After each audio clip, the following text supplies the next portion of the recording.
The harsh fluorescent lights of my tiny apartment kitchen buzzed overhead, casting shadows across the nearly empty refrigerator. My fingers trembled slightly as I pushed aside a wilted head of lettuce and half-eaten container of yogurt. Nothing. The milk was gone, and Jamie would wake up hungry in less than an hour. I closed the door with a soft thud that seemed to echo my failure as a mother. "It's okay, buddy," I whispered, watching my 10-month-old son sleep peacefully in his second-hand crib, blissfully unaware of our circumstances. "Mommy will figure something out." The apartment was quiet, except for Jamie's soft breathing and the occasional drip from the leaky bathroom faucet I couldn't afford to fix. 3 months behind on rent, electricity threatening to be cut off next week, and now, no milk for my son. The weight of single motherhood crushed down on my shoulders with each passing day. I sank onto the edge of my bed, the springs creaking in protest, and stared at my phone. The cracked screen reflected my exhausted face, dark circles under my eyes, skin pale from too many sleepless nights. One contact remained that could solve this immediate problem, but the cost would be far greater than any carton of milk. Daniel Castellano. Even thinking his name sent a shiver down my spine. It had been nearly 2 years since I'd fled from his world of luxury, danger, and obsession.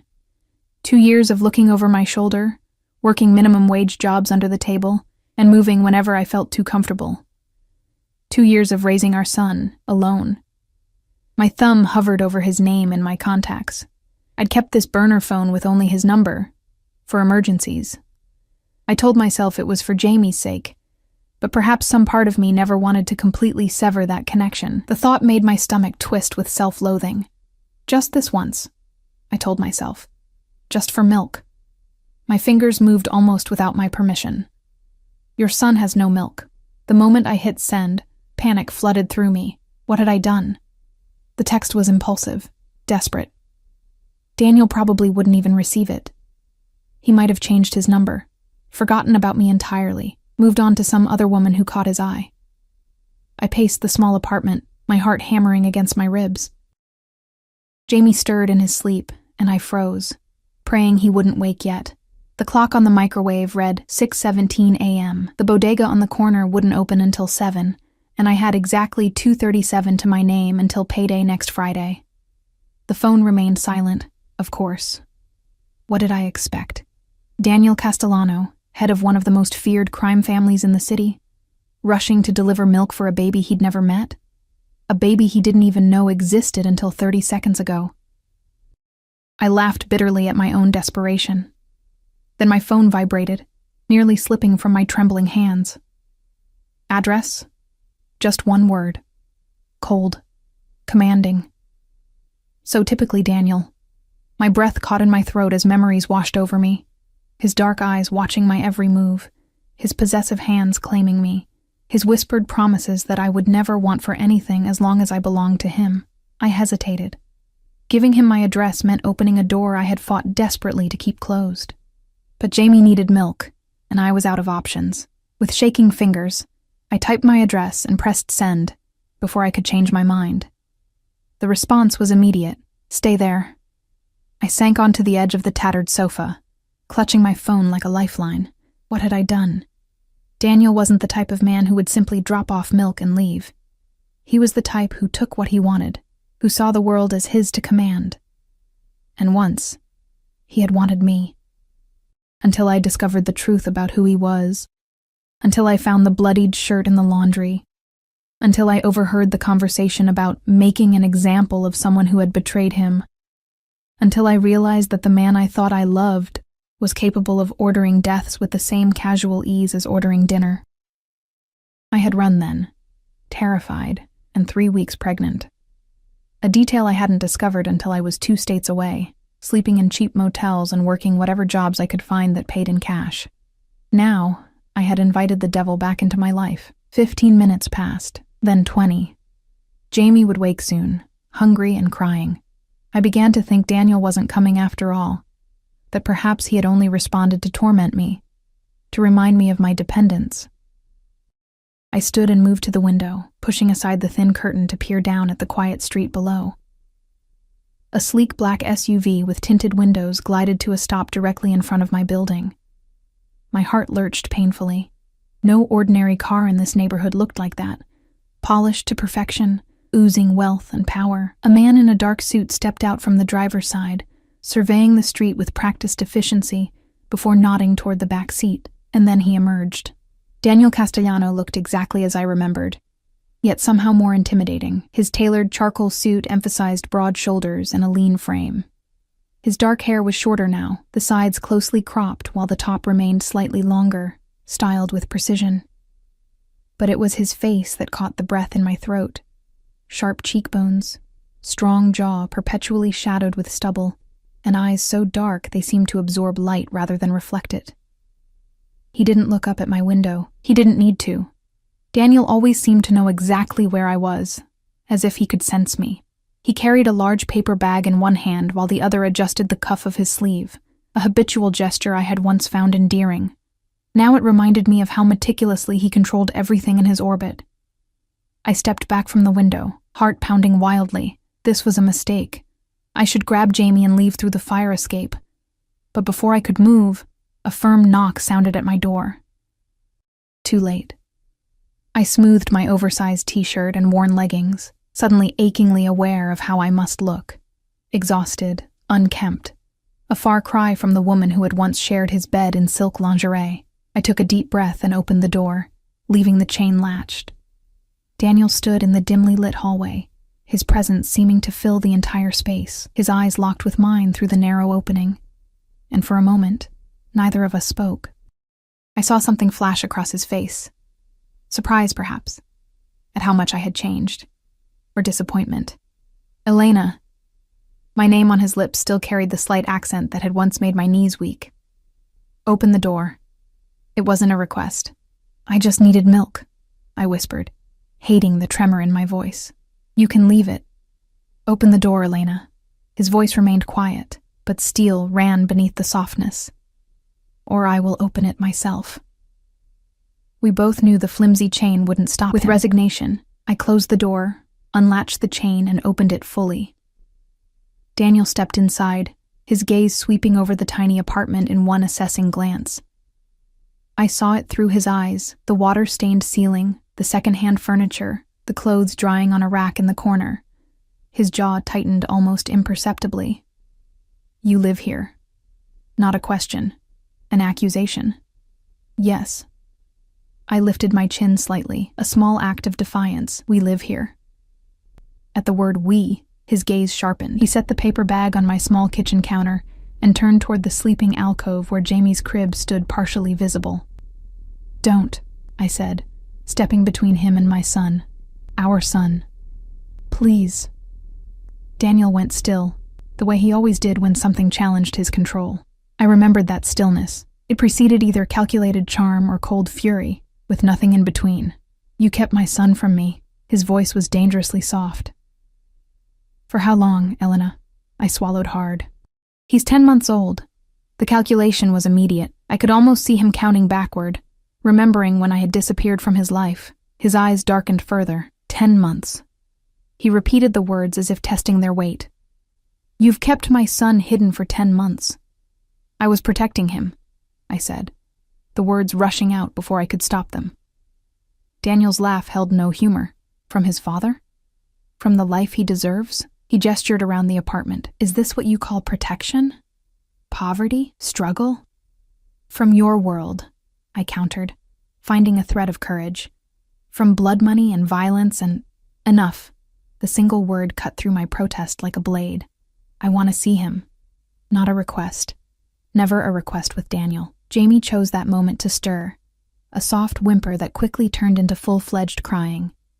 My heart sank as I moved automatically toward the crib, lifting my son into my arms. His tiny face was scrunched in hunger, his cries growing more insistent. Shh, it's okay, I murmured, bouncing him gently.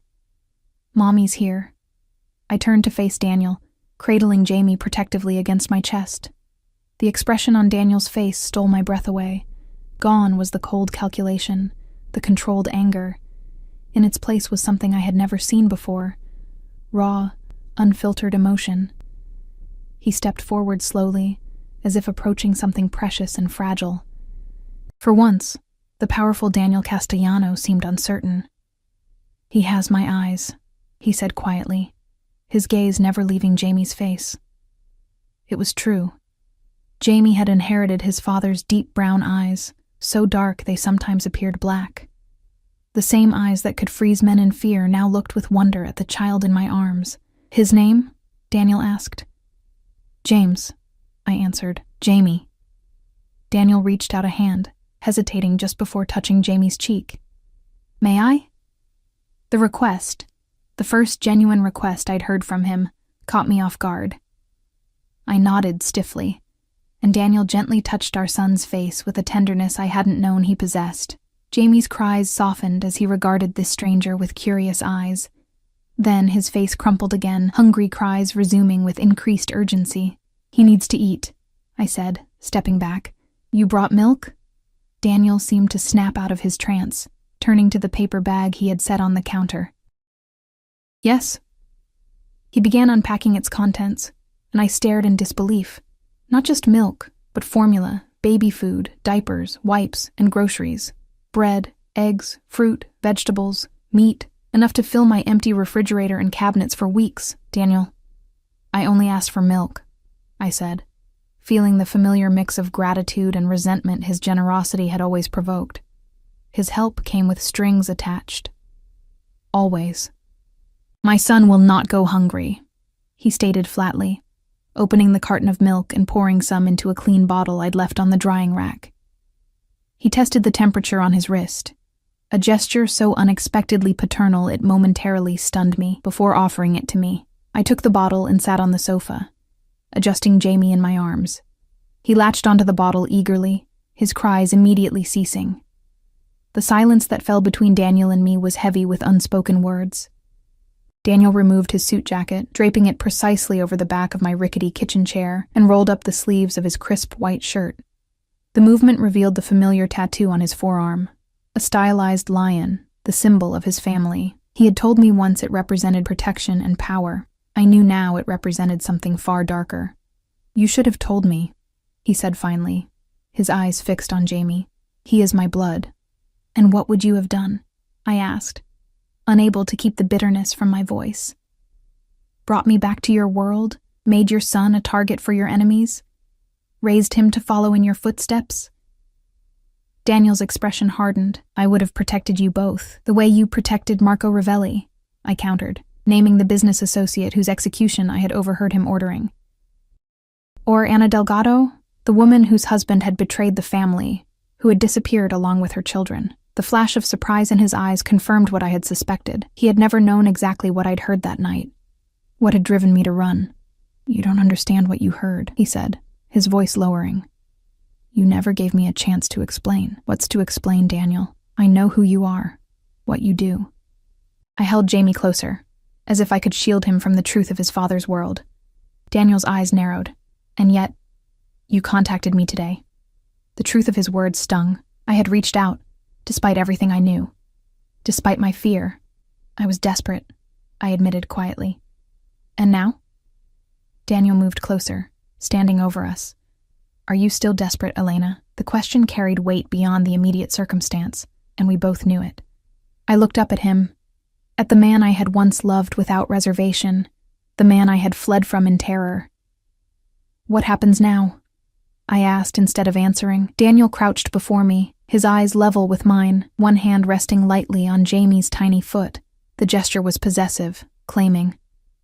"Now," he said, his voice soft but resolute. "Everything changes. My son will not grow up in poverty. My son will not want for anything." His gaze captured mine, intense and unwavering. "And you, Elena, you will never run from me again." A chill ran down my spine at Daniel's words. There was no threat in his tone, only certainty, as if he were stating an immutable fact of the universe. The sun rises in the east, water is wet. Elena will never run from me again. Jamie finished his bottle, his eyelids drooping with contentment. I gently shifted him to my shoulder, patting his back until he released a tiny burp. Daniel watched every movement with fascination, his eyes never leaving our son. "He looks healthy," he said, his voice softer than I'd ever heard it. "You've taken good care of him despite..." He gestured vaguely at our surroundings. "Despite living in poverty," I finished for him. Yes, I have. He's had all his checkups, all his vaccinations. I work double shifts to make sure he has what he needs. Double shifts where? Daniel's eyes narrowed. The diner on Westbrook and the convenience store on Maple, I answered, immediately regretting giving him this information. I alternate between morning and night shifts. And who watches my son while you work? Mrs. Patel from downstairs. She's a retired nurse. Daniel nodded, filing away this information with the same methodical precision he applied to everything. You won't be working there anymore. The casual command ignited a spark of anger. You don't get to walk in here after 10 months and start dictating my life, Daniel. His expression didn't change, but his eyes darkened. I'm not dictating your life, Elena. I'm securing my son's future. He stood, towering over me. Our son's future. Jamie had fallen asleep against my shoulder, his warm weight both comforting and terrifying in this moment. I rose carefully and carried him back to his crib, needing a moment away from Daniel's intense presence. As I laid Jamie down, I felt Daniel approach from behind, his cologne, expensive and familiar, enveloping me in memories I'd fought hard to suppress. He sleeps peacefully, Daniel observed. Standing so close I could feel his breath on my neck. Most of the time, I whispered, not wanting to wake Jamie. Except when he's teething. I turned to find Daniel inches away, trapping me between his body and the crib. His proximity sent my pulse racing, fear and something else I refused to acknowledge. He reached up slowly, brushing a strand of hair from my face with a gentleness that contradicted everything I knew about him. You cut your hair, he said, his fingers lingering near my cheek. I had chopped off my long dark hair into a practical bob soon after leaving, one of many attempts to transform myself into someone he wouldn't recognize. It's easier to manage with a baby. His eyes traveled over my face, cataloging the changes, the shadows under my eyes, the tension in my jaw, the wariness that had become my default expression. You're thinner, he noted with disapproval. I stepped sideways, escaping his proximity. Food isn't cheap. Daniel's jaw tightened. You should have come to me. And what would that have cost me? I asked, moving toward the kitchen to put distance between us. Nothing is free with you, Daniel, he followed, watching as I began putting away the groceries he'd brought. Is that what you think? That I would have made demands in exchange for ensuring my own child was fed? Wouldn't you have? I challenged, turning to face him. You've always believed everything and everyone has a price. Something flickered in his eyes, perhaps hurt, quickly masked by anger. Not everything. Not you. I laughed bitterly. Right. I was just a possession, wasn't I? Something pretty to keep in your penthouse, to show off at your fancy restaurants and private clubs. Daniel moved with unexpected speed, his hands gripping the counter on either side of me, caging me in, his face inches from mine. He spoke in a low, controlled voice that was somehow more frightening than if he'd shouted. Is that what you think you were to me, a trophy? His eyes bored into mine. Do you think I let just anyone into my life, my home, my bed? Do you think I let just anyone see me vulnerable, see past the facade I maintain for the rest of the world? My heart hammered against my ribs. I had seen him vulnerable during those rare, unguarded moments when he would speak of his childhood, of losing his mother, of surviving his brutal father. Moments when the calculated mask would slip, revealing the man beneath the monster.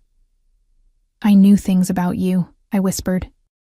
Things that could have been dangerous for you. A mirthless smile curved his lips. Exactly. And yet I trusted you with those things.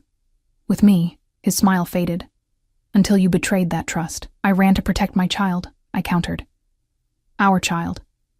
You ran because you were afraid, not of what I would do to you. You know I would never harm you. His voice dropped lower. You were afraid of how much you wanted the life I offered, despite knowing what I am. The accusation hit too close to the truth.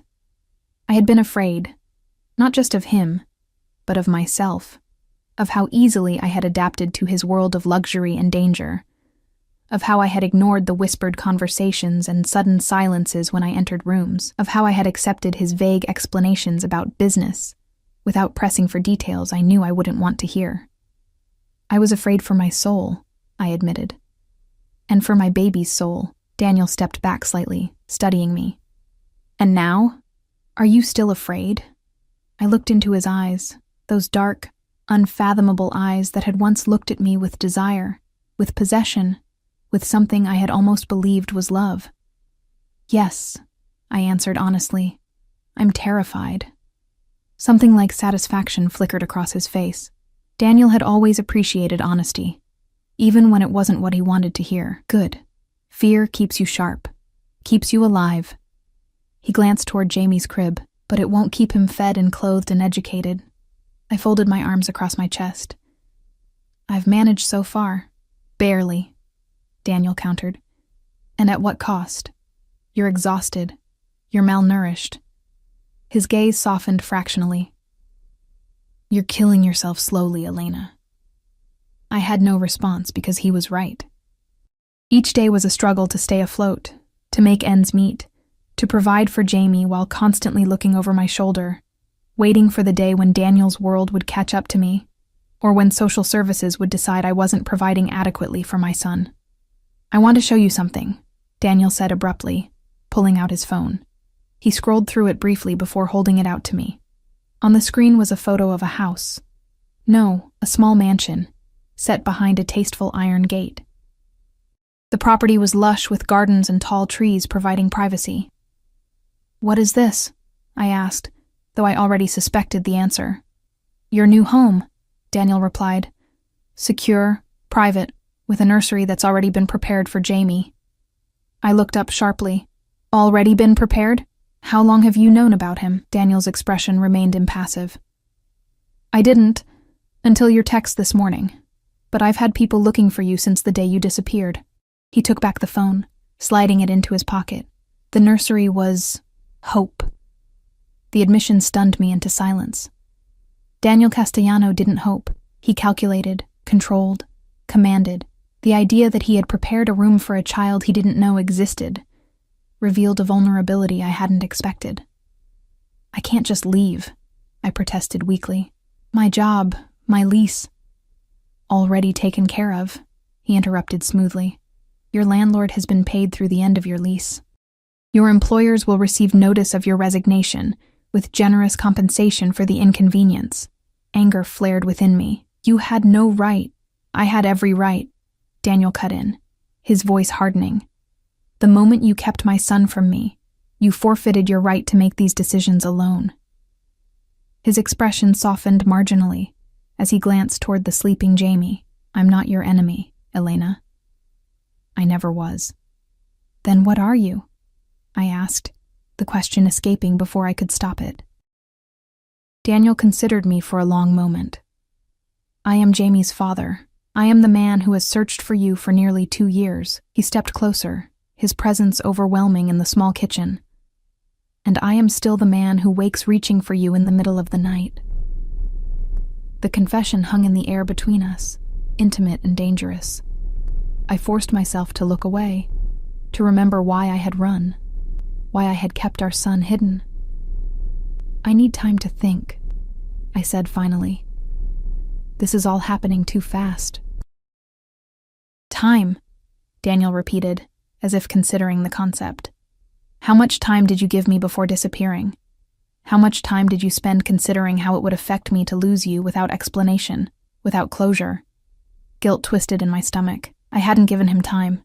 I had fled in the night while he was away on business, leaving nothing but an empty closet and returned key. No explanation, no goodbye, just gone. That's not fair, I whispered. No, he agreed. It wasn't fair. He checked his watch. Platinum, I noticed, the same one I had given him for his birthday. I have a meeting I cannot miss. We'll continue this discussion this evening. The casual certainty that he would return, that our discussion would continue, sparked my defiance. I haven't agreed to anything, Daniel. He regarded me with a look that was almost pitying. You contacted me, Elena. You opened the door. He moved toward the apartment door, pausing with his hand on the knob. I'll have groceries delivered this afternoon. Make a list of anything Jamie needs. I don't want your charity, I said, hating how petulant it sounded even to my own ears. It's not charity, Daniel replied coolly. It's responsibility. My son will be provided for, whether you accept it graciously or not. With that, he was gone, the door clicking shut behind him with quiet finality. I rushed to the window, watching as he descended to the street below. His driver held the SUV door open, and Daniel slid inside without a backward glance. The vehicle pulled away smoothly, leaving only a faint cloud of exhaust in its wake. I sank onto the sofa, trembling with the aftermath of his presence. Daniel had always had this effect on me, leaving me shaken, disoriented, caught between wanting to run and wanting to follow. Now the stakes were infinitely higher. Now there was Jamie to consider. I moved to my son's crib, watching his peaceful sleep. He looked so innocent, so untouched by the complications of his parentage. Would Daniel's world taint him? Or would it protect him in ways I couldn't? The questions circled in my mind without answers. My phone chimed with a text message. Daniel, of course. Car will pick you up at 7. Be ready. Bring Jamie. Not a request. Never a request. I typed a response, deleted it, typed again. What could I say? That I wouldn't comply? We both knew that was a lie. Daniel would return, with or without my cooperation. And part of me, the part I had tried desperately to silence for 2 years, wanted to see him again, wanted to understand what his reappearance in our lives would mean. I left the message unanswered and moved to the tiny bathroom, studying my reflection in the cracked mirror. The woman who stared back bore little resemblance to the one who had once shared Daniel's life. My hair was shorter, my face thinner, my eyes harder. I had changed, necessarily and deliberately. But had Daniel changed? Could a man like him change? Or was I fooling myself, grasping at the memory of tender moments to justify considering a return to his world? I splashed cold water on my face and began mentally cataloging what Jamie would need for the evening. Diapers, wipes, extra clothes, his favorite stuffed elephant. The routine tasks helped calm my racing thoughts, grounding me in the immediate reality of motherhood, rather than the uncertain future looming before us. By the time Jamie woke from his nap, I had reached a decision. I would go tonight, would hear what Daniel had to say, not because he had commanded it, but because Jamie deserved more than I could give him alone, because running had nearly broken me, and I couldn't do it again. Because facing Daniel, facing our shared past and possible future, was the only way forward. Jamie gurgled happily as I lifted him from the crib, his tiny hands patting my cheeks in greeting. "Hey, little man," I whispered, kissing his forehead. "You met your daddy today." The words felt strange on my tongue, foreign and frightening and somehow right. Daniel was Jamie's father, a fact I had tried to ignore but could no longer deny. Whatever happened next, that truth would shape all our lives. I held Jamie close, inhaling his sweet baby scent. "We're going on an adventure tonight," I told him softly. "And Mommy's a little scared, but I promise I'll always protect you, no matter what. Even," I silently added, if that meant protecting him from his own father. Outside, the afternoon light was fading, casting long shadows across the worn carpet. Time was slipping away, carrying us inexorably toward 7 o'clock, and whatever awaited us in Daniel's world. I could only hope I was strong enough to face it. At precisely 7 o'clock, a soft knock sounded at my door. Daniel was nothing if not punctual. I adjusted Jamie on my hip, his diaper bag slung over my shoulder, and opened the door to find not Daniel, but a woman I didn't recognize. She was tall and elegant in a charcoal pantsuit, her dark hair pulled back in a sleek ponytail. Her expression was professionally neutral, but I detected a flicker of curiosity in her eyes as she assessed me. "Ms. Reyes? I'm Sophia, Mr. Castellano's personal assistant." Her voice was crisp and efficient. "The car is waiting downstairs. Daniel isn't coming up?" I asked, surprised and slightly relieved. I had spent the afternoon mentally preparing myself for another confrontation. A small smile touched Sophia's lips. "Mr. Castellano is attending to final arrangements at the house. He asked me to escort you safely." Safely. The word hung in the air, a reminder of Daniel's world and its dangers. I nodded, tightening my hold on Jamie as I followed Sophia down the narrow hallway to the elevator. Jamie, alert and curious, stared at the stranger with wide eyes. "He's beautiful," Sophia remarked as we descended. "He has Mr. Castellano's eyes." "Yes," I agreed quietly. "He does." The elevator doors opened to reveal my elderly neighbor, Mrs. Patel, waiting to get on. Her eyes widened at the sight of Sophia, then narrowed as they took in my packed diaper bag and Jamie dressed in his best outfit. "Elena?" she questioned, concern evident in her voice. "Everything okay?" "Yes, Mrs. Patel, just visiting a friend." The lie tasted bitter on my tongue. This woman had cared for my son, had slipped extra food into my apartment when she thought I wasn't looking, had become the closest thing to family Jamie and I had. She didn't look convinced, but nodded slowly. "You call if you need anything, yes? Any time. I will," I promised, knowing I might never see her again. "Thank you. For everything." Sophia led us through the lobby and outside, where the same black SUV from this morning waited at the curb. The driver stepped out immediately, opening the rear door to reveal a car seat already installed, brand new, top of the line, probably worth more than a month of my rent. Mr. Castellano had it installed this afternoon, Sophia explained, noting my surprise. Safety is his priority. I allowed the driver to take my diaper bag while I secured Jamie in the car seat, checking and double-checking the straps before sliding in beside him. Sophia took the seat opposite us, her posture perfect, her attention politely averted to give us the illusion of privacy. As the vehicle pulled away from the curb, I stared back at my apartment building. For all its flaws, the perpetually broken elevator, the water stains, the temperamental heating, it had been our sanctuary, our home. Now I was leaving it behind, venturing into the unknown at the command of a man I had once loved and fled. "How long have you worked for Daniel?" I asked Sophia, needing to break the silence that had settled over the car. 3 years, she replied. "I started shortly before you left." The careful pause told me she knew exactly who I was, who I had been to Daniel. I wondered what else she knew, if she had witnessed his reaction to my disappearance, if she had been part of the search efforts to find me. "You must know him well, then," I ventured. Sophia's expression remained neutral. "Mr. Castellano is a very private person." "That's not an answer." A hint of a smile curved her lips. "No, it's not." She held my gaze steadily, "But I know enough to understand that your return, and Jamie's existence, changes everything." The implication sent a chill through me. "Changes what exactly?" Sophia glanced at Jamie, who was contentedly chewing on the ear of his stuffed elephant. "Mr. Castellano has always been focused, disciplined.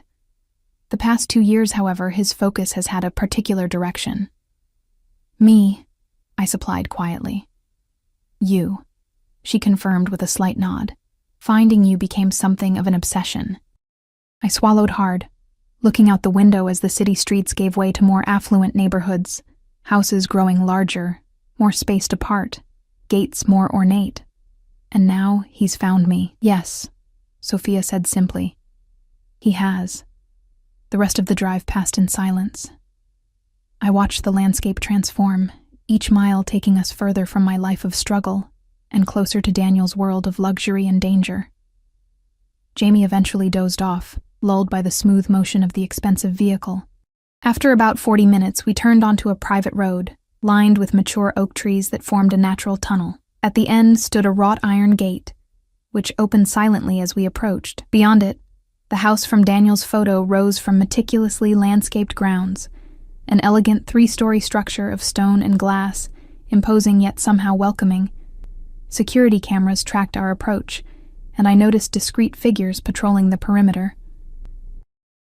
Daniel's security was always thorough, always invisible until needed.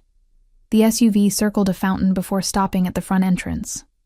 Before the driver could exit, the massive wooden door opened, and Daniel emerged. He had changed from this morning's suit into dark trousers and a charcoal sweater that softened his usually formidable appearance. His eyes found mine through the car window, intense and unreadable. The driver opened my door, and I carefully unbuckled Jamie, who had awakened and was taking in his new surroundings with wide-eyed curiosity. As I stepped out with Jamie in my arms, Daniel approached, his movements measured, controlled, as always. "You came," he said quietly, the simple statement carrying layers of meaning. "Did you doubt I would?" I asked, adjusting Jamie on my hip. A ghost of a smile touched his lips. With you, Elena, I've learned to expect the unexpected. His gaze shifted to Jamie, softening visibly. He reached out, gently touching our son's cheek. Jamie, to my surprise, didn't shy away, but instead reached for Daniel's finger, grasping it firmly. Something flashed across Daniel's face. Wonder, perhaps, or possession. "Welcome home," he said, the words directed at Jamie but his eyes on me, challenging, questioning. I didn't correct him. This wasn't home. Not yet, maybe not ever. But arguing seemed pointless as he gestured for us to enter, his hand settling lightly at the small of my back, guiding me into the house that he had already decided would be ours. The interior was even more impressive than the exterior. Soaring ceilings, warm wood floors, tasteful furnishings that blended luxury with comfort. Fresh flowers adorned side tables, their subtle fragrance perfuming the air. Everything spoke of wealth, but not the ostentatious display I had sometimes seen in his previous homes. This place felt different, more permanent, more personal. "Do you like it?" Daniel asked, watching me closely as I took in our surroundings. "It's beautiful," I admitted. "But it feels different from your other places.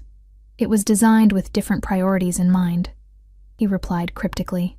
Before I could ask what he meant, a middle-aged woman appeared from what I presumed was the kitchen, wiping her hands on a dishcloth.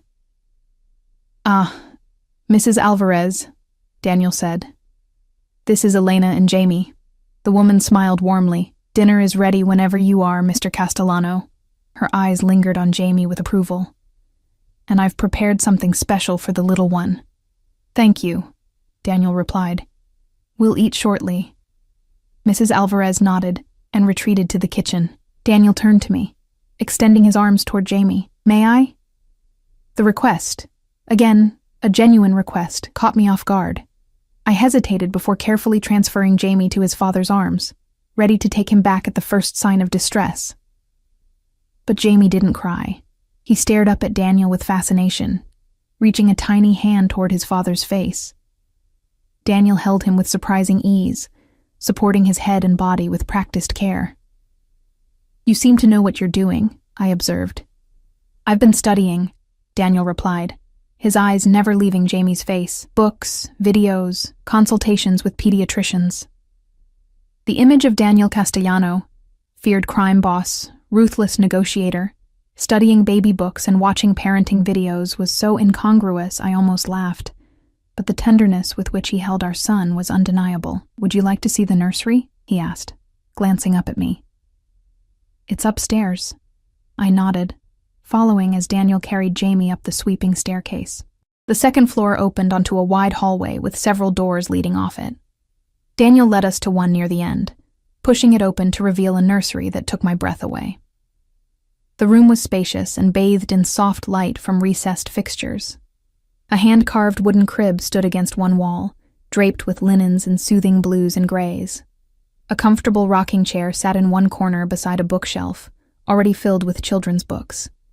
Toys, tasteful, educational, age-appropriate, were arranged on low shelves. A changing table stocked with supplies stood ready, and a door led to what appeared to be a connected bathroom.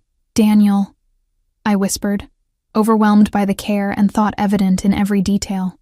"When did you do all this?" "I started it the day after you left," he admitted, surprising me.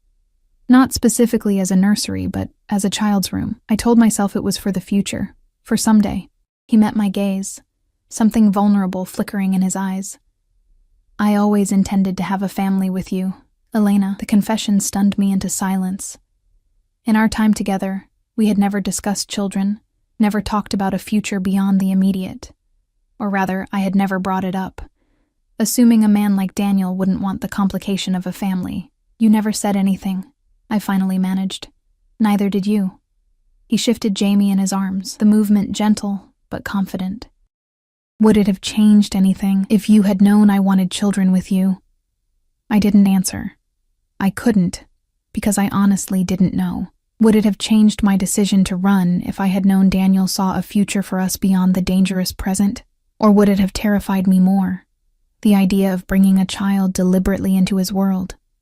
Daniel seemed to read my thoughts. You don't have to answer that now. He crossed to the crib, laying Jamie down on his back. Jamie immediately rolled to his side, his preferred sleeping position, and Daniel raised an eyebrow at me. He always sleeps like that, I explained. On his side with his elephant. Daniel retrieved the stuffed elephant from where it had fallen to the floor and tucked it beside Jamie. Our son grabbed it immediately, his eyelids already drooping with the fatigue of an exciting day. He's tired, I said softly. It's been an overwhelming day for all of us. Daniel nodded, stepping back to allow me space next to the crib. I leaned over, stroking Jamie's hair, and singing the quiet lullaby that always soothed him to sleep. From the corner of my eye, I saw Daniel watching intently, memorizing this ritual, this moment of ordinary magic between mother and child. When Jamie's breathing deepened into sleep, I straightened, finding Daniel closer than I expected. His proximity sent a familiar rush of awareness through me, the subtle scent of his cologne, the warmth radiating from his body, the intensity of his gaze as it held mine. He's perfect, Daniel murmured, his voice lower than before, intimate in the quiet room. Yes, I agreed, stepping back slightly, needing distance from his magnetic pull. He is. Daniel gestured toward the door. We should let him sleep. The monitor is already activated. We'll hear if he wakes. I glanced at the state-of-the-art baby monitor on the nightstand, then back at my sleeping son. The idea of leaving him alone in this strange place, even with a monitor, triggered my protective instincts. He's safe here, Elena, Daniel said, reading my hesitation. This is the most secure property I own. No one enters without my knowledge. Reluctantly, I followed him from the room, leaving the door ajar. Daniel led me back downstairs to a formal dining room where the table was set for two, candles already lit, wine breathing in crystal decanters. You were very confident I would come, I observed, taking the seat he held out for me. Daniel took his own seat across from me, his eyes steady on mine, not confident. Hopeful. Again, that word, hope. So at odds with the calculating man I had known. Before I could respond, Mrs. Alvarez entered, serving a first course of some delicate soup that smelled divine. My stomach rumbled, reminding me I hadn't eaten properly in months, really. Please eat, Daniel encouraged, noting my hesitation. Mrs. Alvarez is an excellent cook. The soup was indeed delicious, and I found myself hungrier than I'd realized. We ate in silence for several minutes before Daniel spoke again. I want to discuss arrangements, he said, setting down his spoon. For you and Jamie. I tensed. Here it was. The negotiation, the terms, the price for his generosity. What kind of arrangements? Daniel reached for his wine glass, taking a deliberate sip before answering. I want you both to live here, permanently. Jamie needs stability, a proper home. And he needs both his parents. I set down my own spoon, appetite suddenly diminished. And if I don't agree? Daniel's expression hardened slightly.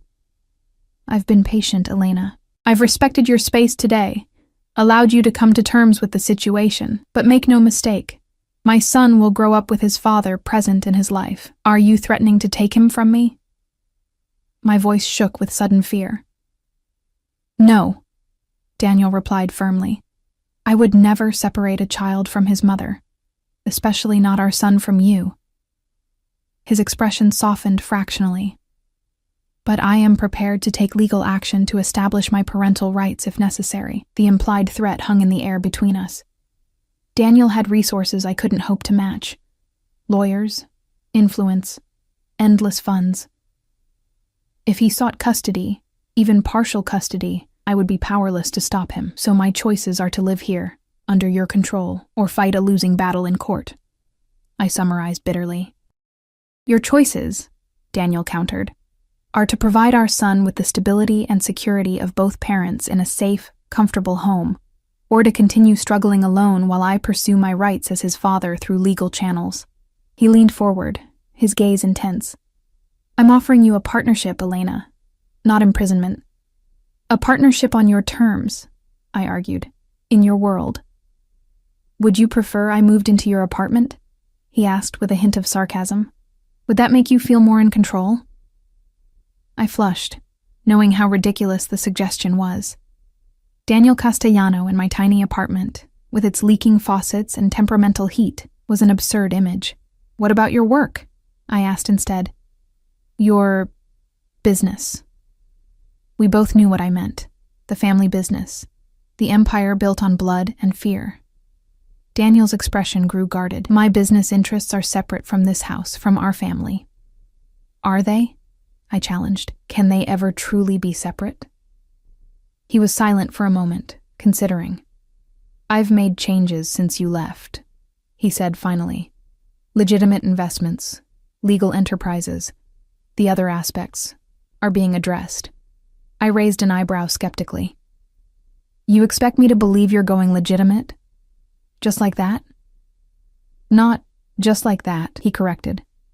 It's been a process, one that began before you left, before you heard that conversation and misunderstood what was happening. Misunderstood? I repeated incredulously. You ordered a man's execution. Daniel's expression remained impassive. I ordered a traitor's removal from our organization. Marco Ravelli was working with the FBI, wearing a wire to meetings, putting my entire family at risk. And Ana Delgado? Her children? I pressed. Did they pose a risk too? Ana Delgado and her children are living comfortably in Arizona under new identities, Daniel replied calmly. Her husband had made enemies outside our organization, who wouldn't have hesitated to use his family as leverage. I arranged their protection and relocation. I stared at him, trying to reconcile this information with what I had believed for 2 years. How can I possibly believe that? Daniel reached into his pocket and withdrew his phone. After a few taps, he slid it across the table to me. On the screen was a photo of Ana Delgado, looking healthy and content, her arms around 2 smiling children in front of a modest but pleasant-looking house. This was taken 3 months ago, Daniel said. She sends updates occasionally to let me know they're doing well. I pushed the phone back toward him, my mind reeling. Had I misunderstood? Had I fled based on assumptions that weren't accurate? Or was Daniel simply showing me what he wanted me to see, crafting a narrative to lure me back? Even if that's true, I said slowly, it doesn't change who you are, what you do.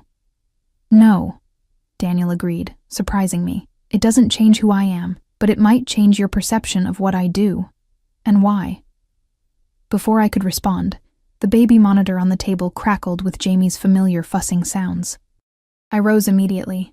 He's probably hungry again, I explained, already moving toward the stairs. He usually wakes once before settling for the night. Daniel stood as well. I'll come with you. Together we climbed the stairs, returning to the nursery where Jamie was indeed awake, his little face scrunched in displeasure. I lifted him from the crib, checking his diaper before reaching for the bottle I had prepared earlier. Allow me, Daniel said, holding out his hand for the bottle. When I hesitated, he added, Please. Reluctantly, I handed him the bottle and watched as he settled into the rocking chair, adjusting Jamie in his arms with surprising competence. Jamie accepted the bottle eagerly, his eyes fixed on Daniel's face with innocent curiosity. You've been practicing, I observed quietly. Daniel glanced up, a rare, unguarded expression on his face. With dolls, it seemed important to learn. The image of Daniel Castellano practicing baby care with dolls was so unexpected, so at odds with his fearsome reputation, that I almost smiled. Almost. Why? I asked softly. Why go to all this trouble when you didn't even know Jamie existed? Daniel was quiet for a moment, watching our son drink. Because I knew, eventually, I would find you, he finally replied. And I hoped. When I did, we might have a chance to start again, to build something real. Something real, I echoed. Built on what foundation, Daniel? Trust. How can I trust you after everything I know? How much do you really know, Elena? He countered, his voice gentle but his eyes challenging. You heard fragments, saw glimpses, and ran before asking for explanations. I was scared, I admitted, terrified of what those fragments meant. And now? He asked. Are you still terrified of me? I looked at him, this dangerous, complicated man cradling our son with such tenderness, and gave him the truth. I'm terrified of wanting to stay. Daniel's eyes darkened at my confession, a complex mix of emotions flashing across his usually guarded features. Wanting to stay is nothing to fear, Elena. Isn't it? I moved closer, taking a seat on the ottoman near the rocking chair. You represent everything I tried to escape, everything I wanted to protect Jamie from. And yet here you are, he observed quietly, his attention returning to Jamie, who was nearly finished with his bottle. Because you found us, I reminded him. Because I was desperate enough to text you. The memory of that moment, standing in front of my empty refrigerator, panic rising in my throat, felt distant now, as if it had happened to someone else, in another lifetime. Desperation brings clarity, Daniel said. It strips away pretense, reveals what truly matters. He shifted Jamie to his shoulder with practiced ease, gently patting our son's back. In your moment of need, you reached out to me, not someone else. That means something, Elena. I wanted to deny it, to claim I had exhausted all other options first, but we both knew it would be a lie. Daniel had been my first choice, not my last resort. Despite everything I knew about him, despite my fear, he had been the one I turned to when Jamie needed help. It means I'm a terrible mother, I whispered, voicing the fear that had haunted me since pressing send on that text. What kind of mother brings her child back to a world like yours? Daniel's expression hardened, the kind who wants her child to thrive, not merely survive. Jamie let out a small burp, and Daniel's features softened again, as he cradled our son back into the crook of his arm. You are an excellent mother, Elena. You've kept him safe, healthy, loved, but you've been doing it alone, running yourself into the ground in the process. Jamie's eyelids were growing heavy again, his bottle empty. Daniel stood carefully and returned him to the crib, tucking the elephant beside him with a gentleness that continued to surprise me. You don't have to do it alone anymore, he said, his voice low in the dimly lit nursery. Let me help you raise our son. Let me give you both the life you deserve. And what kind of life is that? I asked, rising from the ottoman. One where his father disappears for days on mysterious business? Where armed guards patrol the grounds? Where he learns that power comes from fear and violence? Daniel stepped closer, close enough that I could feel the warmth radiating from his body. Is that really what you think he would learn from me? Isn't it what you learned from your father? The question slipped out before I could stop it, touching on the painful history Daniel rarely discussed. Something dark flickered in his eyes.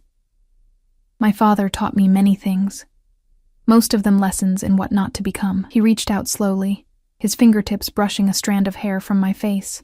I have no intention of repeating his mistakes with our son. The gentle touch sent a tremor through me, a visceral reminder of the connection we had once shared. I stepped back, needing distance to think clearly. Come, Daniel said, gesturing toward the door. Jamie's asleep. We should finish our conversation downstairs. I followed him back to the dining room, where Mrs. Alvarez had cleared the soup and served the main course.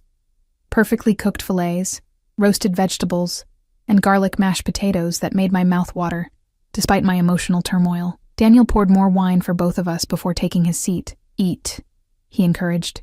You need your strength. I took a bite, the flavors exploding on my tongue, reminding me how long it had been since I'd eaten anything that wasn't reheated or hastily prepared between shifts. For several minutes we ate in silence, the only sounds the gentle clink of silverware against fine china.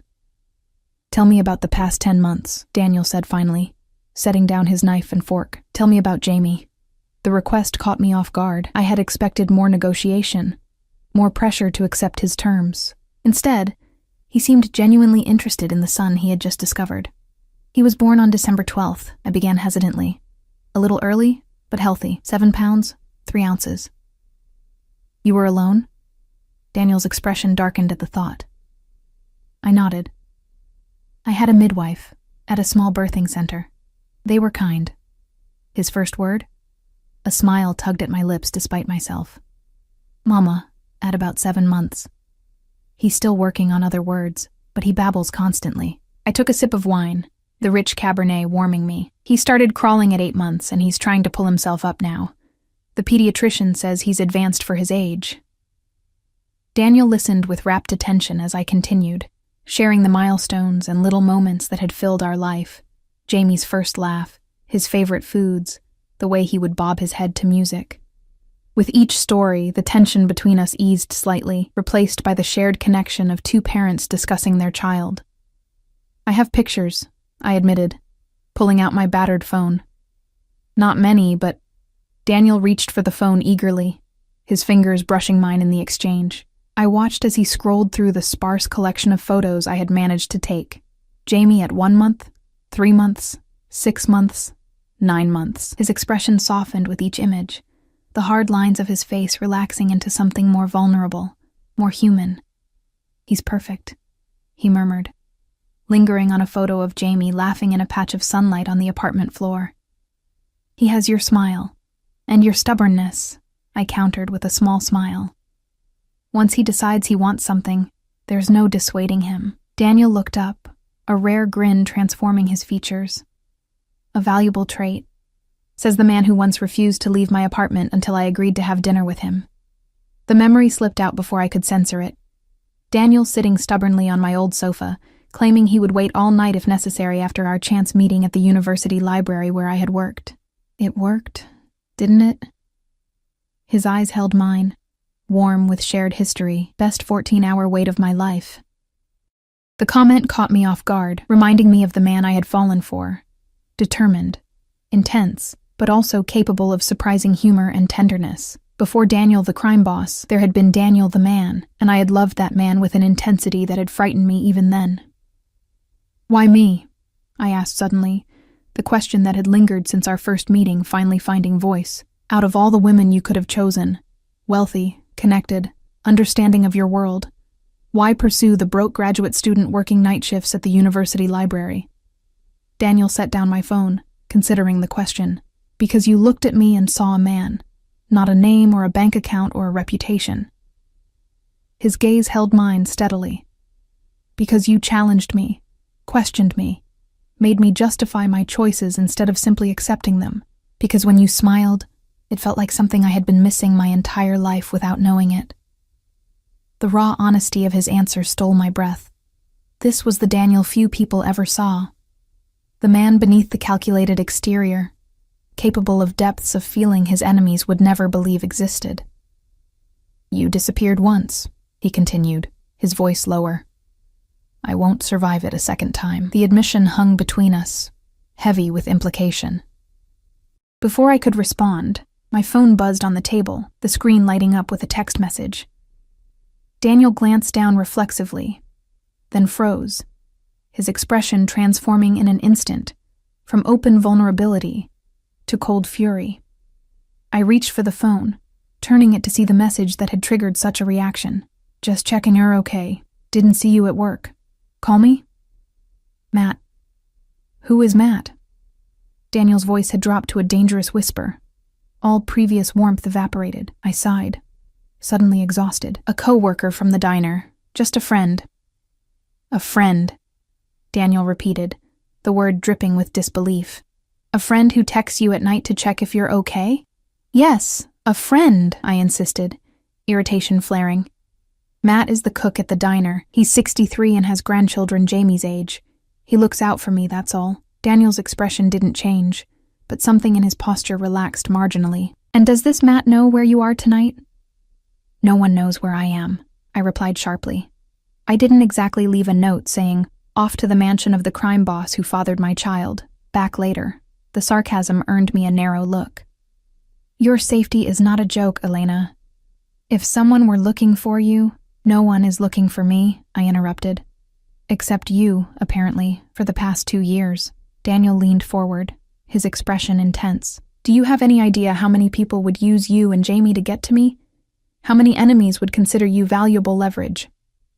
The thought sent a chill through me. I had considered the dangers of Daniel's world in abstract terms: illegal activities, violence, moral compromise, but not the specific threat to Jamie and myself as targets for his enemies. "No," I admitted quietly. "I hadn't thought of it that way. I have thought of little else," Daniel replied, his voice tight. "Every day since you left, I have imagined you out there, unprotected, vulnerable to anyone who might discover your connection to me." I stared at him, suddenly seeing his obsessive search in a new light, not just possessiveness or wounded pride, but genuine fear for my safety. For our safety. Is that why you had this house prepared? The security, the isolated location? I asked slowly. Daniel nodded. This property exists on paper under a shell corporation with no connections to me or my family. The staff are loyal and thoroughly vetted. The security systems are state-of-the-art, and the guards are former special forces. A gilded cage, I murmured. A sanctuary, he corrected firmly. One where you and Jamie can live in comfort and safety. With you, I added, meeting his gaze. With me, he confirmed. As a family. The word hung between us, loaded with meaning and expectations. Family had always been a complicated concept for both of us. Daniel with his brutal father and absent mother, me with parents who had died too young, leaving me to navigate the world alone. And what exactly would that entail? I asked carefully. This family arrangement. Daniel regarded me steadily. You and Jamie living here permanently. Shared custody and parental responsibilities. Financial support and security. He paused, something vulnerable flickering in his eyes. And in time, perhaps more between us, if you're willing. More, I repeated. You mean a relationship? Yes. He didn't elaborate, didn't pressure, simply stated it as a possibility, a hope. I took a deep breath, trying to organize my thoughts. And your work? Your business? As I said, I've been transitioning to legitimate enterprises, Daniel replied. The process is nearly complete. Within 6 months, all my interests will be above board. And in the meantime? In the meantime, my work remains entirely separate from this house and our family, he stated firmly. I will never bring business here, never expose Jamie to any aspect of it. I wanted to believe him, part of me, the part that remembered how it felt to be loved and protected by him, already did. But the careful, cautious part that had kept Jamie and me alive for the past 10 months needed more. I need time, I said finally. This is all happening so fast. Yesterday I was struggling to buy milk for our son. Today you're offering us a life I never imagined possible. Daniel nodded slowly. How much time? A trial period, I suggested, the idea forming as I spoke. 1 month. Jamie and I will stay here, get to know you, see how this arrangement works in practice. At the end of the month I decide whether we stay permanently. Daniel's expression darkened. And if you decide to leave? Then we negotiate a custody arrangement that allows you to be part of Jamie's life, while respecting my concerns. I held his gaze steadily. I won't keep him from you again, Daniel. I promise you that. But I need to know I can trust you before I commit to this life. For a long moment, Daniel was silent, his expression unreadable. I knew what I was asking was difficult for him. Daniel Castellano didn't do uncertainty, didn't leave decisions in others' hands. Control was as essential to him as breathing. 1 month, he finally agreed, his voice tight. With conditions. I raised an eyebrow. What conditions? You don't leave the property without security, he stated flatly. You allow me to provide for all financial needs. You make no contact with anyone from your previous life without discussing it with me first. His eyes held mine intently. And you are honest with me, completely honest about your concerns and needs during this time. The conditions were restrictive but not unreasonable, given the circumstances. I considered for a moment before nodding.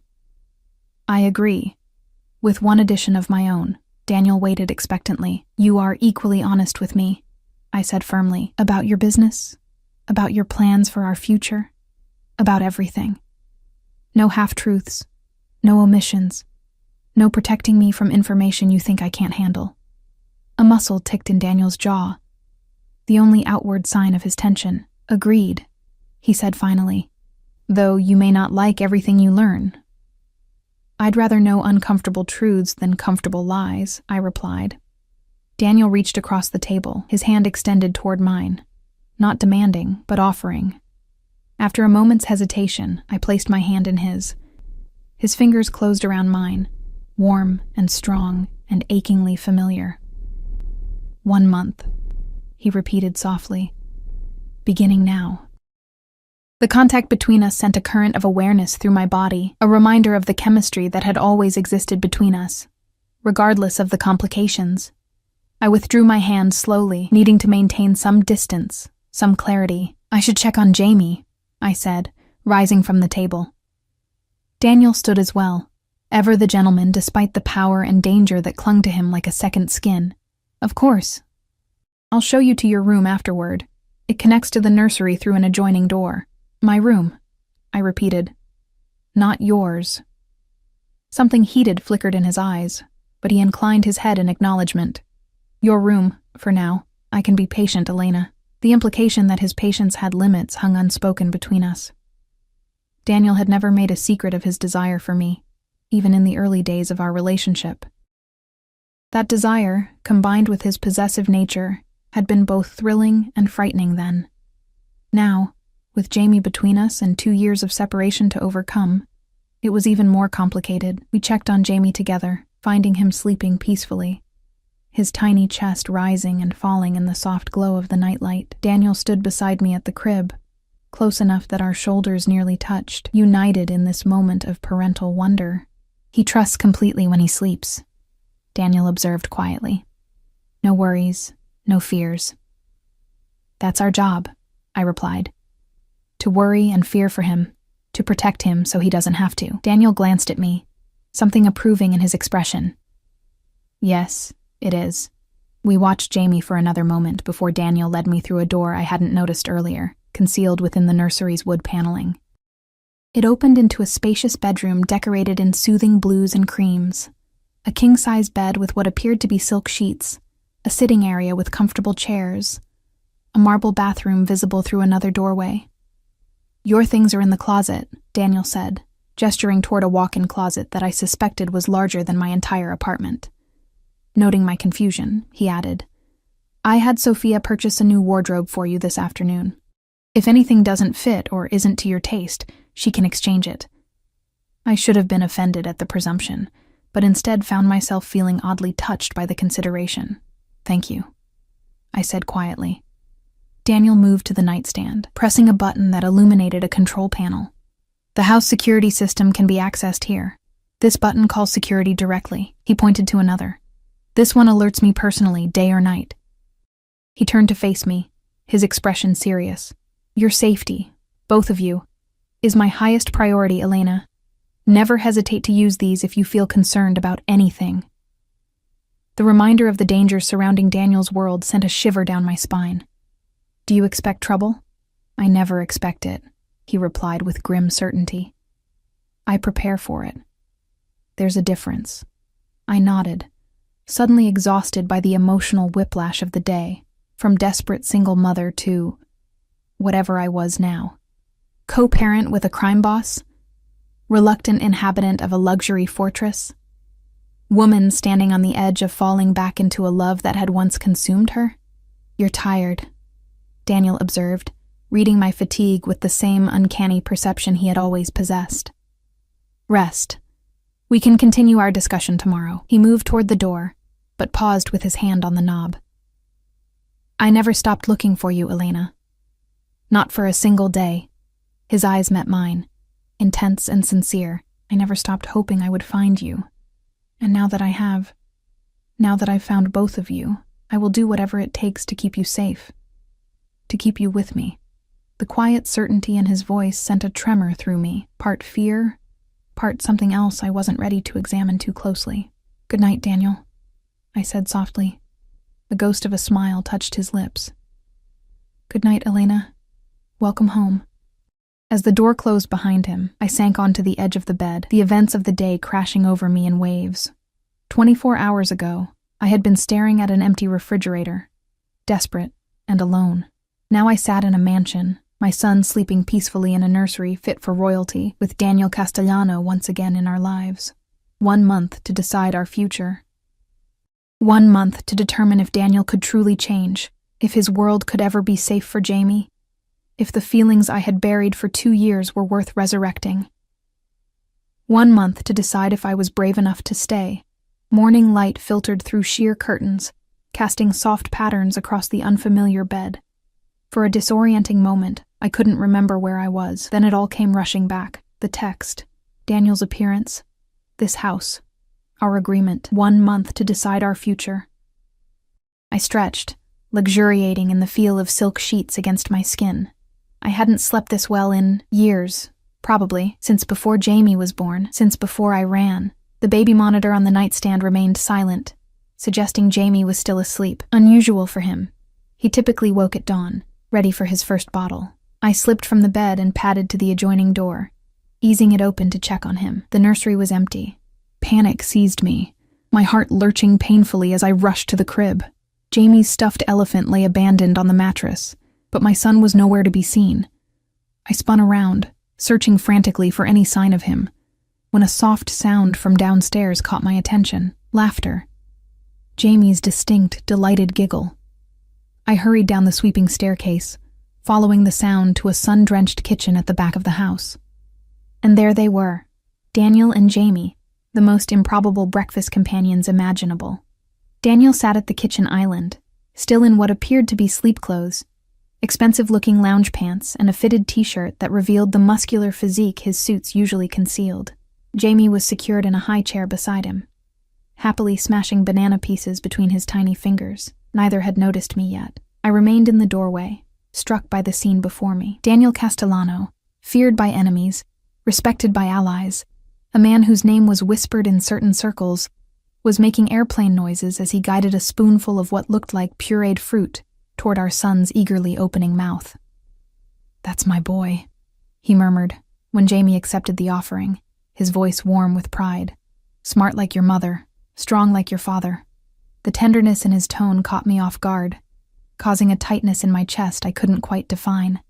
This wasn't the calculated performance of a man trying to convince me he could be a good father. This was genuine, unguarded affection when he thought no one was watching. Jamie spotted me first, his face lighting up with recognition. "Mama!" he exclaimed, one of his few clear words, banana-covered hands reaching toward me. Daniel turned, and for a brief moment, I glimpsed something unguarded in his expression. Contentment, perhaps even happiness, before his usual composure returned. But his eyes remained warm as they met mine. "Good morning," he said, setting down the small spoon. "We thought we'd let you sleep. You should have woken me," I replied, moving to Jamie and kissing his sticky forehead. "I didn't mean to oversleep. You needed the rest," Daniel stated simply. "And we've been having man-to-man time, haven't we, mijo? The Spanish endearment, my son." In Daniel's slight accent sent an unexpected wave of emotion through me. His heritage had always been important to him, though rarely displayed. That he was already sharing it with Jamie felt significant somehow. "He's been up for about an hour," Daniel continued, wiping Jamie's hands with a damp cloth. "Bottle, diaper change, and now breakfast. He seems to approve of Mrs. Alvarez's homemade baby food." I raised an eyebrow. "You changed his diaper?" A hint of amusement touched Daniel's eyes. "I told you I've been studying." He rose from his seat, moving to the coffee machine. "Breakfast? Mrs. Alvarez left fruit, pastries, and she can prepare eggs if you'd like." "Coffee is fine for now," I replied, still adjusting to this domestic version of Daniel. "Black, 2 sugars," he finished, already adding them to the cup. Some things I remember perfectly. He handed me the steaming mug, our fingers brushing in the exchange. The casual contact sent a jolt of awareness through me, a reminder of the chemistry that had always existed between us, dormant, but never quite extinguished. "Thank you," I murmured, moving to take the seat he had vacated beside Jamie. "For letting me sleep, and for taking care of him." Daniel leaned against the counter, watching as I took over feeding Jamie the remainder of his breakfast. "He's my son too, Elena. Taking care of him isn't a favor to you. It's my responsibility. My privilege." The simple statement held such sincerity that I found myself momentarily speechless. In the harsh light of morning, the reality of our situation was setting in. This wasn't a temporary arrangement. Whatever happened between Daniel and me, he would always be Jamie's father. The choice I had to make wasn't whether Daniel would be in our lives, but what form that involvement would take. "What are your plans for today?" I asked, changing the subject as I wiped a smear of banana from Jamie's chin. "I thought we could stay here, get settled." Daniel replied. Show Jamie the grounds. There's a pool with a shallow children's area, and gardens I think he would enjoy exploring. The casual proposal, a family day at home, seemed surreal coming from a man I had once watched negotiate million-dollar deals and command a network of dangerous associates with a single look. You don't have work? I asked carefully. Daniel's expression remained neutral, but something flickered in his eyes. I've cleared my schedule for the next few days. My associates understand that family matters take precedence. Family matters. The phrase hung between us, laden with meaning. To Daniel, we were already a family, not a negotiation, not a trial period, but a certainty. Daniel, I began slowly, about our agreement. Elena, he interrupted gently. It's day one. Let's just be for a little while, get to know each other again. Let Jamie adjust. He moved closer, his gaze steady on mine. We have time. The reasonable request disarmed me. I had expected pressure, manipulation, the calculated moves of a man accustomed to getting his way. Instead, Daniel was offering space, patience, qualities I hadn't associated with him in my fearful memories. All right, I conceded, turning my attention back to Jamie. One day at a time. The morning passed in surreal domesticity. After breakfast, Daniel showed us around the grounds, expansive gardens, the promised pool area, a small playground that had apparently been installed just yesterday. Jamie was delighted by it all, especially the swing that Daniel pushed him in gently, his tiny legs kicking with excitement. I watched them together, struck by how natural they seemed, how quickly Jamie had accepted Daniel into his world. Children were remarkably adaptive, I knew, but there seemed to be something more here, some instinctive recognition perhaps between father and son. He likes you, I observed, as Daniel lifted Jamie from the swing. Children are excellent judges of character, Daniel replied, settling our son on his hip with practiced ease. They sense sincerity. Is that what he's sensing from you? Sincerity? The question wasn't entirely a challenge, but genuine curiosity. Daniel's eyes met mine over Jamie's head.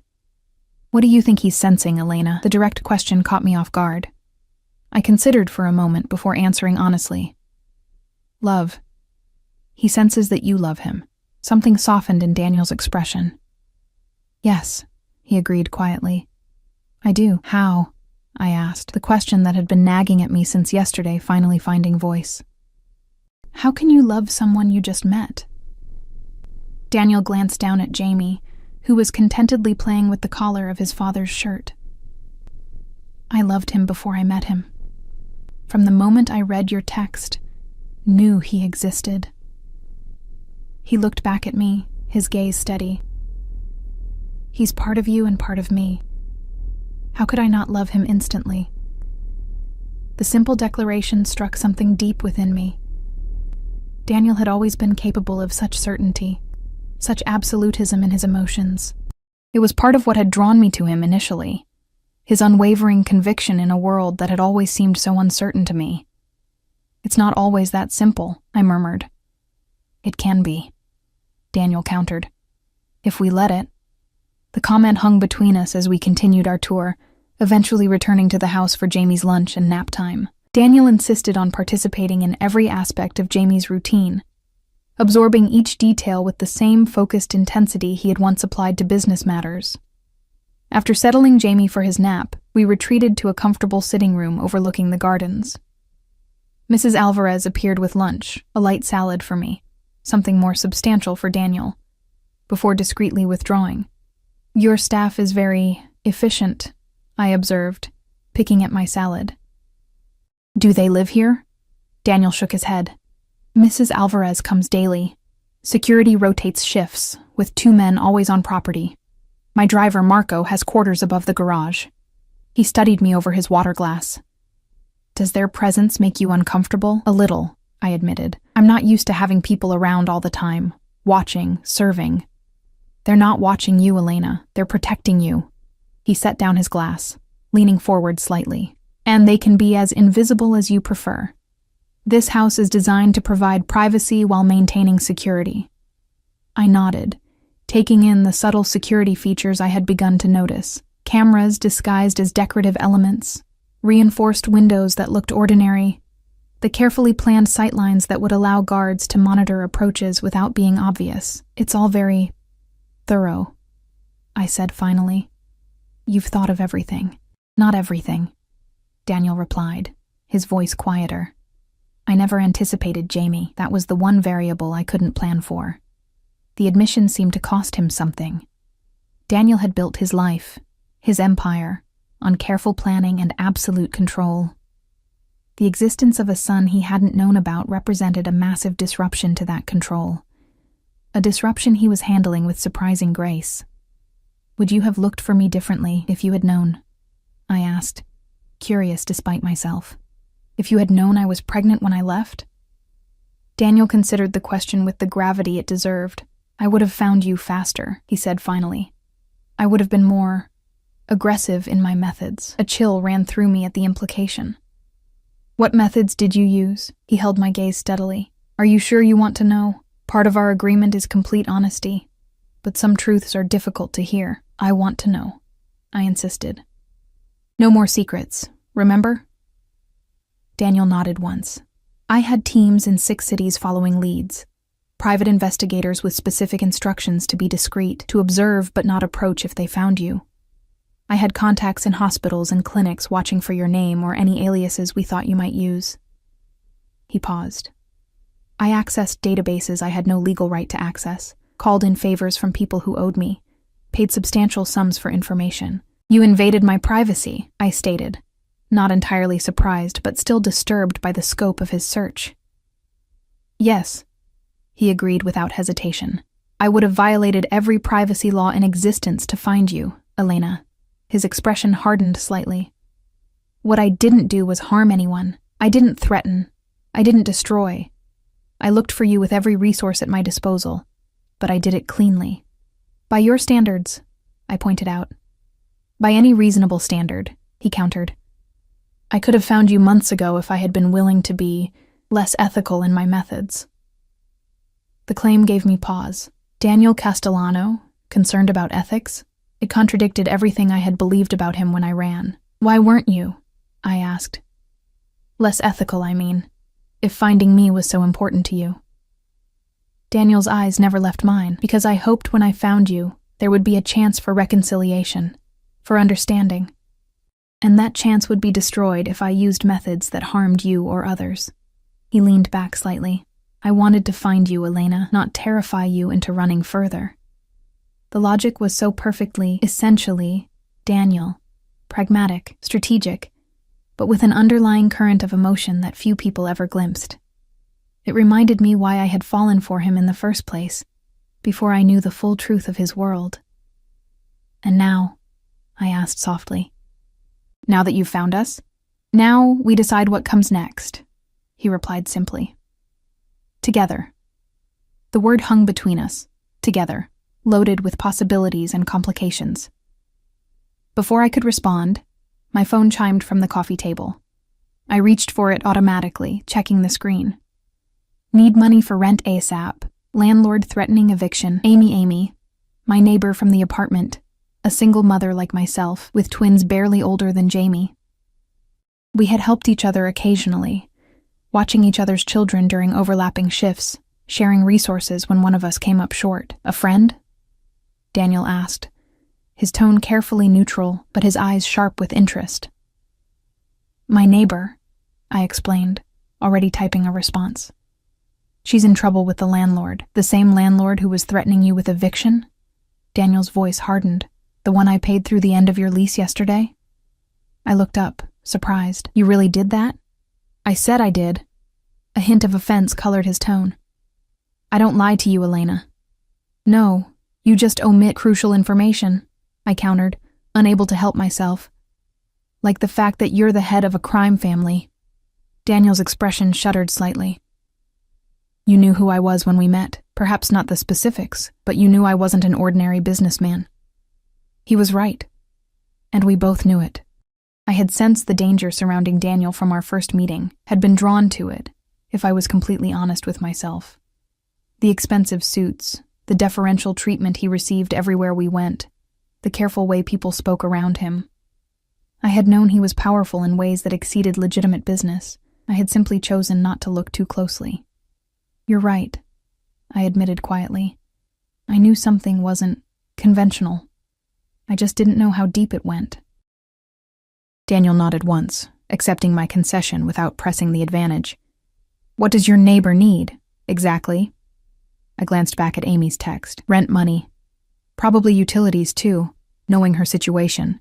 Without hesitation, Daniel pulled out his phone, tapped something into it, and set it down. "It's taken care of." I stared at him. "What do you mean, taken care of?" "I mean the landlord will receive payment for her rent and utilities through the end of her lease, same as yours," he replied simply. "She'll receive notification later today." "Just like that?" I asked, slightly stunned by the casual display of financial power. "You don't even know how much it is." "It doesn't matter how much it is," Daniel said with a slight shrug. "Your friend needed help. I provided it." The ease with which he solved a problem that would have been insurmountable for me just days ago was both impressive and slightly terrifying. This was the double-edged sword of Daniel's world, the power to protect, to provide, but also the underlying reminder of how that power had been accumulated. "Thank you," I said sincerely. "Amy has been a good friend to me and Jamie." Daniel nodded, his expression softening slightly. "Then she deserves our help."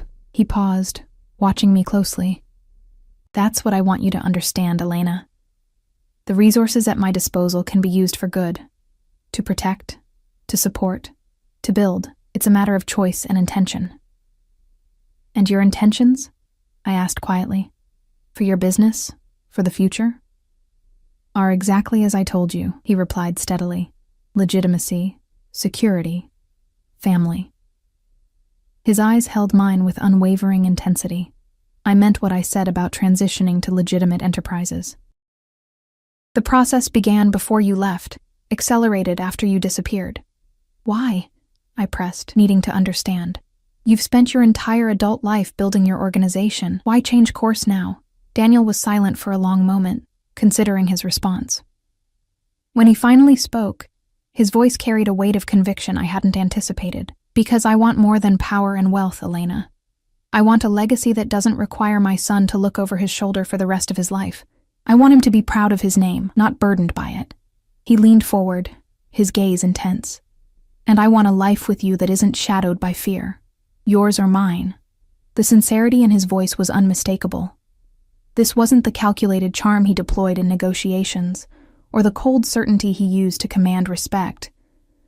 This was Daniel stripped of pretense, offering a truth I hadn't expected. "You're doing this for us," I said softly. "Not quite a question.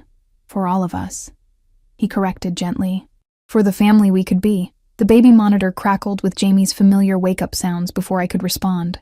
Daniel rose immediately. "I'll get him," he said, already moving toward the stairs. "Take some time. Think about what I've said." As he disappeared up the staircase, I remained seated, my thoughts in turmoil. The Daniel who had reappeared in my life was both familiar and strange. The same commanding presence, the same intensity, but tempered by something I could only describe as purpose. Not the cold ambition that had driven him before, but something warmer, more human. Could I trust it? Could I trust him? The questions circled without clear answers. The days passed in a similar pattern of domestic discovery. Daniel rearranged his schedule to spend most of his time at the house, leaving only for brief periods when business demanded his physical presence. Each day revealed new aspects of him as a father, patient, attentive, surprisingly playful with Jamie, who had taken to him with a trust that both reassured and terrified me. A week into our arrangement, I found Daniel in his home office late one evening after Jamie had gone to bed. He was studying documents on his computer, his expression focused in the way I remembered from our earlier life together. "Working late?" I asked from the doorway, unsure if I was interrupting. Daniel looked up, his expression immediately softening. "Just finalizing some transfers. Come in." I entered the tastefully appointed office, taking a seat in one of the leather chairs opposite his desk. For a week, we had maintained a careful distance, friendly but not intimate, cooperative but not fully trusting. Yet something was shifting between us, the invisible walls slowly crumbling with each shared moment over Jamie's care, each conversation that revealed more of the changes in both our lives. "Transfers?" I asked, curious despite myself. Daniel studied me for a moment before turning his computer screen so I could see it. The final phase of legitimate asset restructuring. Moving investments from shell companies into properly registered corporations with transparent ownership. The screen showed complex financial data that meant little to me, but the amounts involved were staggering, tens of millions of dollars flowing through various entities. "This is what you meant by going legitimate," I said, understanding dawning. "You're not just changing operations. You're completely restructuring your finances." Daniel nodded. "The transition began 2 years ago. It accelerates now." He held my gaze steadily. "By the time our 1-month agreement concludes, every aspect of my business interests will be fully legal, fully transparent." The timing wasn't coincidental, and we both knew it. Daniel was ensuring that by the time I had to make my decision about our future, there would be no lingering questions about the legality of his empire. "And your associates?" I asked carefully. "The people who have worked for you for years. What happens to them in this transition?" "Those willing to adapt have been retained in new capacities," Daniel replied. "Those unwilling or unsuitable have been compensated generously for their past service and released from any obligations." "Just like that?" I pressed, skeptical. "No one objects to this dramatic change of direction?" A hint of the old, dangerous Daniel flickered in his eyes. "My decisions are not subject to debate, Elena. Never have been." The reminder of his authority, of the power he still wielded, sent a familiar shiver down my spine. Fear mingled with something else, something I wasn't ready to examine too closely. "And what about the past?" I asked quietly. "The things you've done, the people you've hurt. Does going legitimate erase all that?" Daniel leaned back slightly, regarding me with unexpected candor.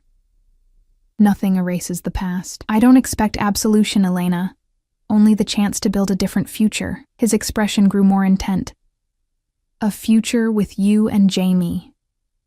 The raw honesty in his voice caught me off guard. This was the core of Daniel Castellano. Beneath the power and the danger and the calculation, a man capable of profound feeling, of transformation driven by love. "I'm trying to trust you," I admitted, the confession slipping out before I could stop it. "I'm trying to believe this change is real." "I know," he said softly, "and I'm trying to be worthy of that trust." He rose from his desk, moving around to lean against its edge, closer to where I sat. "It's been a week, Elena. What are you thinking? How are you feeling about all of this?" The direct question deserved a direct answer. "Confused," I admitted. "Torn between what I remember, what I feared, and what I'm seeing now." I met his gaze steadily. "Jamie loves you already. That much is clear." "And you?" Daniel asked, his voice dropping lower. "What are you feeling beyond confusion?" My pulse quickened at his proximity, at the intensity in his dark eyes. "I don't know," I whispered. "I'm not sure I can trust my feelings where you're concerned. I never could." Daniel reached out slowly, his fingertips brushing my cheek, in a touch so gentle it nearly undid me. "Your feelings were never the problem, Elena. It was the fear that came with them." I closed my eyes briefly at his touch, memories washing over me. The first time he had touched me this way, the last night before I discovered the truth and ran, the countless moments between filled with passion and tenderness that contradicted everything I later came to believe about him.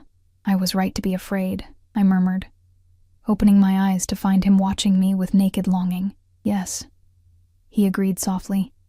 "You were. My world was dangerous then, more than I allowed myself to admit." His hand dropped away, leaving my skin tingling in its absence. "But I'm offering you a different world now. A safer one. For how long?"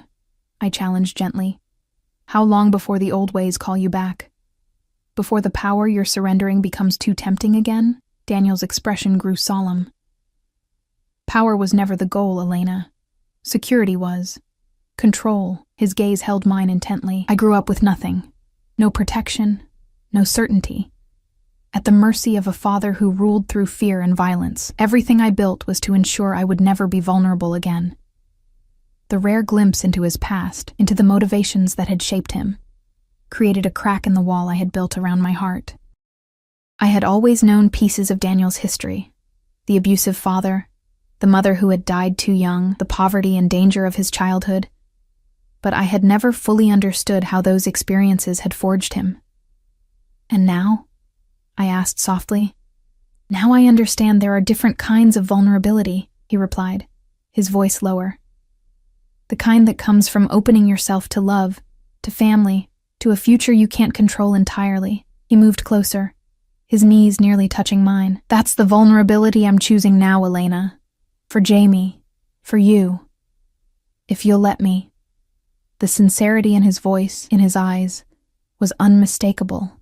This wasn't the calculated charm of a man accustomed to getting his way, but the raw honesty of someone who had confronted his own nature and chosen a different path. I want to believe you, I whispered, the confession costing me more than I had expected.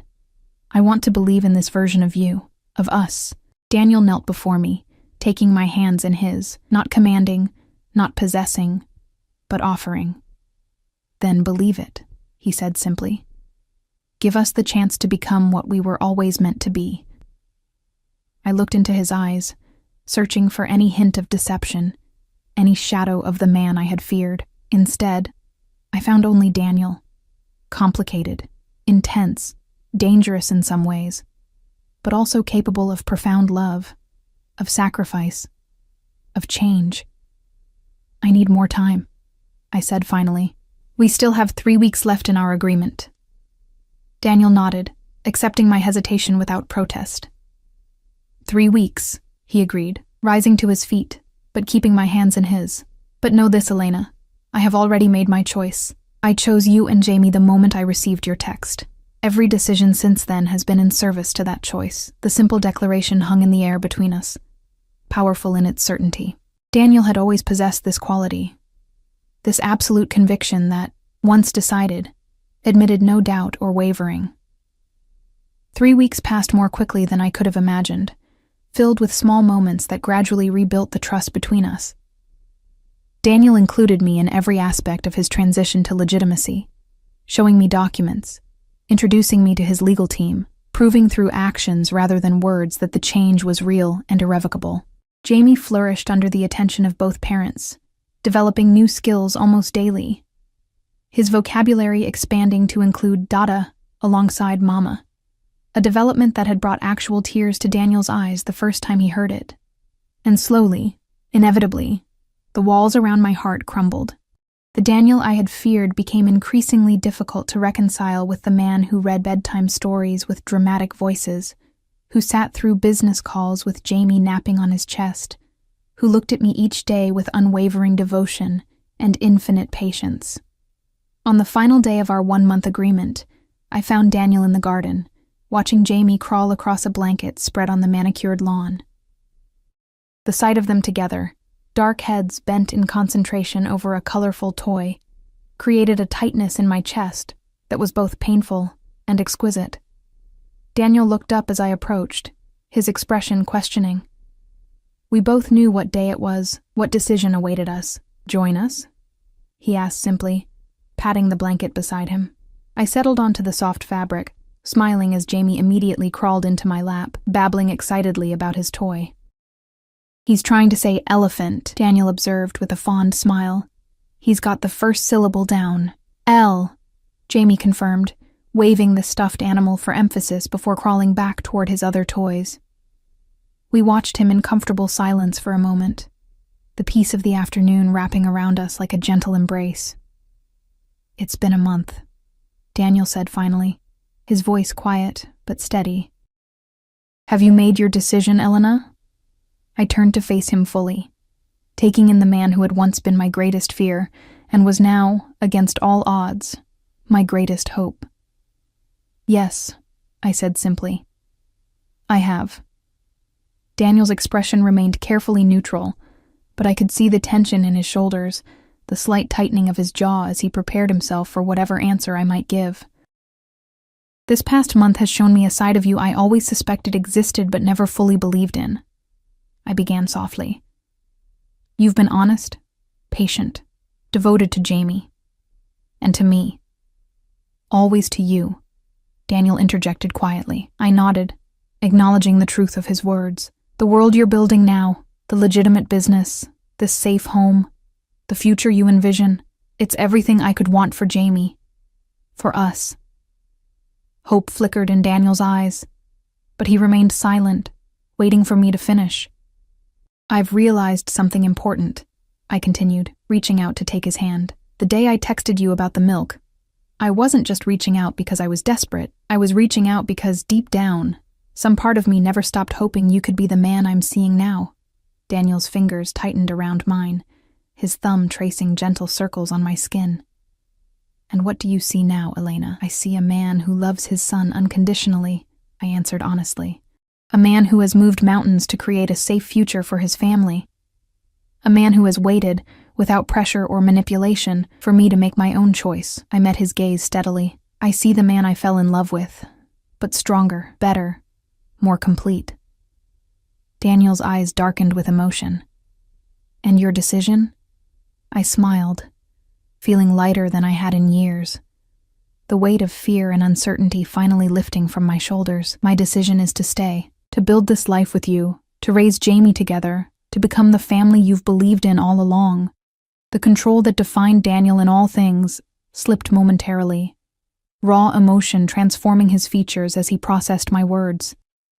In one fluid movement, he pulled me into his arms, cradling me against his chest, as if I were something infinitely precious, infinitely fragile. Elena.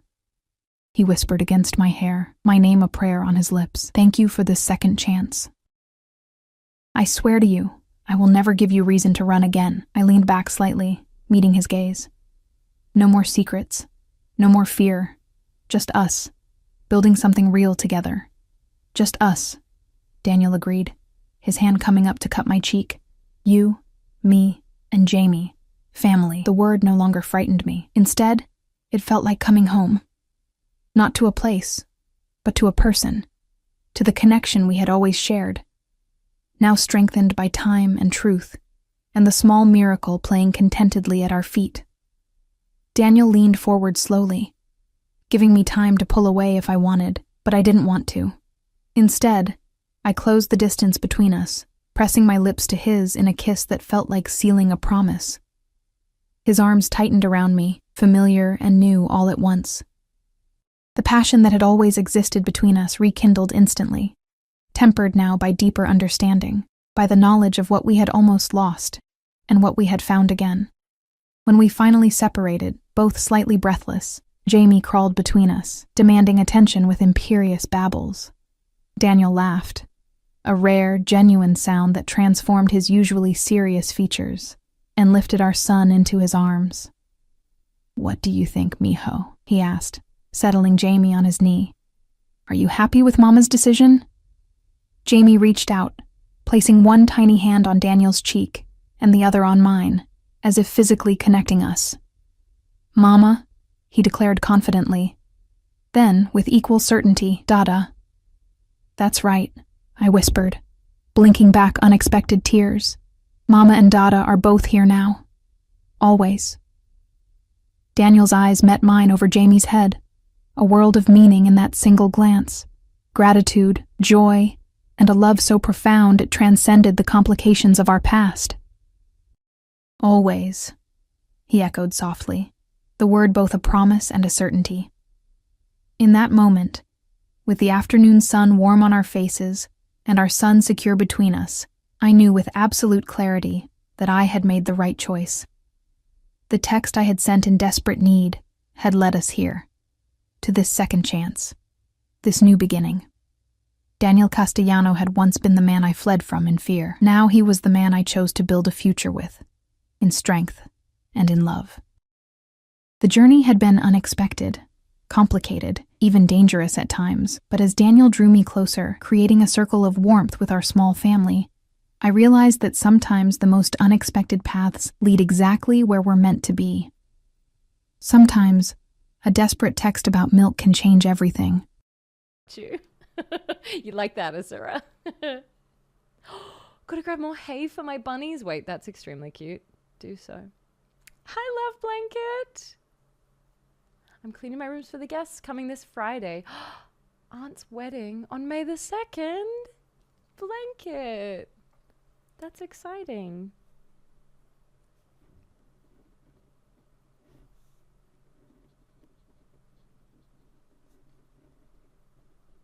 I'm like, they date someone over 30. Couldn't be Leonardo DiCaprio.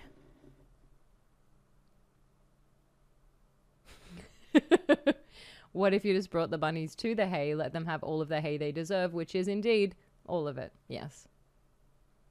Oh, but that's the day of your birthday party. Damn it. Dang it. You have to pick one. Bowling, birthday bowling, or aunt's wedding.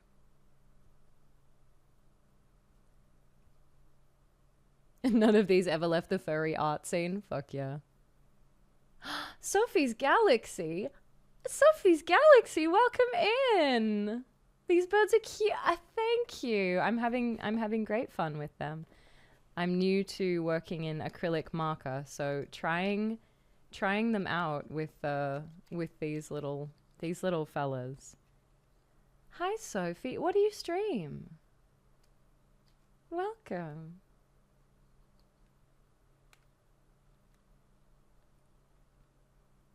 I'm following you. I've followed you. And there's nothing you can do about it. Well, I suppose there's like a couple of things you could do about it, but I hope you'll allow it. A Rex rabbit, he'll go through it all.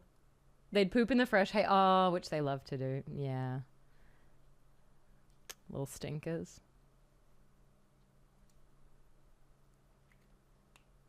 She's following you. Fucking run.